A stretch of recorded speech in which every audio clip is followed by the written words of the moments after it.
গত ১লা আগস্ট এক নির্বাহী আদেশে বাংলাদেশ জামায়াত ইসলামী ও ছাত্র সংগঠন ইসলামী ছাত্র শিবিরকে নিষিদ্ধ করে তৎকালীন আওয়ামী লীগ সরকার। ওই সময় স্বরাষ্ট্র মন্ত্রণালয়ের জননিরাপত্তা বিভাগ থেকে জারি করা এক প্রজ্ঞাপনে জামাতকে নিষিদ্ধ করা হয়েছিল।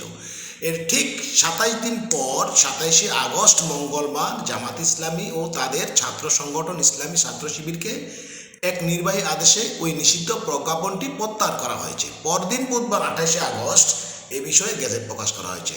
নির্বাচন কমিশনার ২০১৩ সালে জামাতের নিবন্ধন বাতিল করেছিল। জামাতের পক্ষ থেকে আপিলও করা হয়েছিল। সুপ্রিম কোর্টের আপিল বিভাগ ২০২৩ সালের ১৯শে নভেম্বর আপিলটি খারিজ করে দিয়েছিল।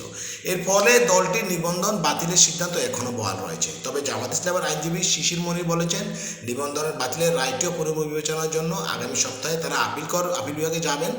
তারা আশা করছেন যে নিবন্ধন বাতিলের রায়টিও জামাতের পক্ষে যেতে পারে এবং জামাত পুরোদমে রাজনৈতিক মাঠে ফিরে আসবে।